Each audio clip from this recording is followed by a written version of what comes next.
Assalamualaikum warahmatullahi wabarakatuh. Saya Siti Soliha dari program Studi Ilmu Perpustakaan dan Informasi Islam dengan NIM 22691020. Di sini saya akan sedikit memberikan materi mengenai berkata baik atau lebih baik diam.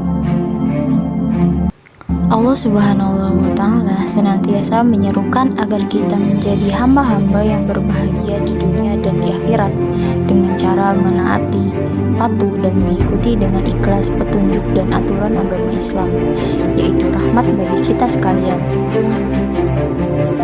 Rasulullah SAW dalam sunnahnya tentang menjaga lisan, beliau bersabda, "Barang siapa yang beriman kepada Allah dan hari akhir, maka hendaklah dia berkata yang baik atau hendaklah dia."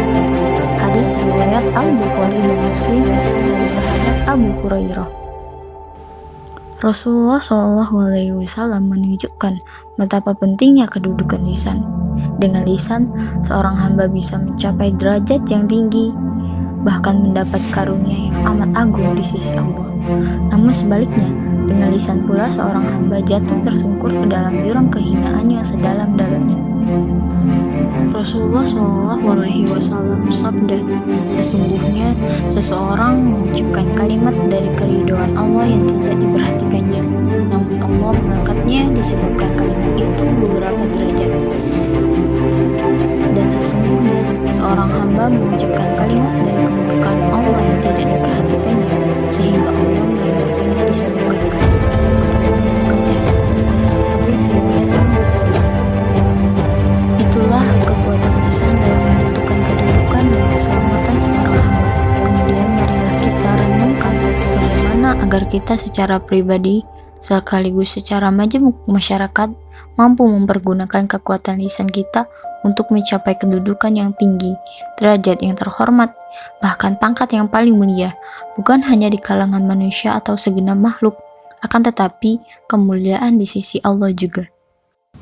Rasulullah SAW sebagai pemimpin yang paling mengasihi serta menyayangi umatnya telah berpesan demi keselamatan, kemuliaan, serta ketinggian derajat kita sebagai umat beliau.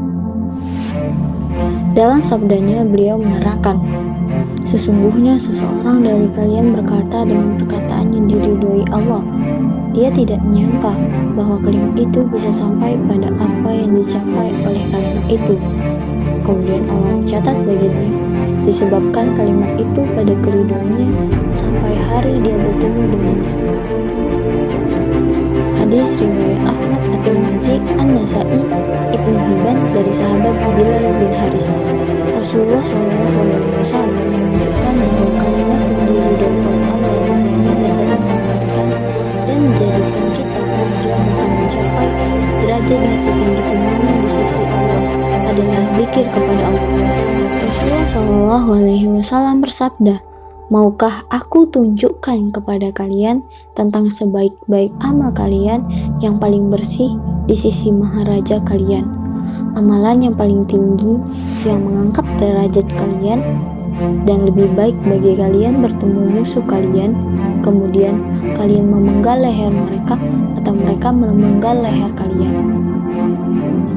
Mereka, para sahabat, menjawab, "Tentu wahai Rasulullah." Beliau bersabda, "Zikir kepada Allah Ta'ala." Hadis riwayat Ahmad, At-Tirmidzi, Ibnu Majah, dan Al-Hakim.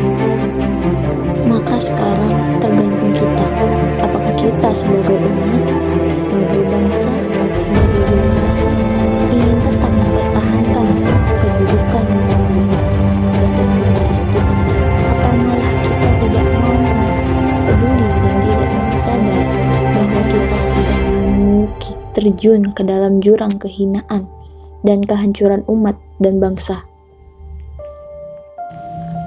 Tiada cara untuk bisa mempertahankan kedudukan termulia dan tertinggi itu selain dari bersyukur kepada Allah.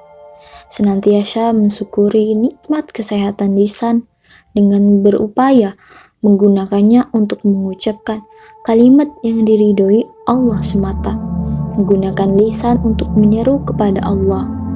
Memperbanyak zikir dimanapun berada, sehingga bibir senantiasa basah oleh zikir.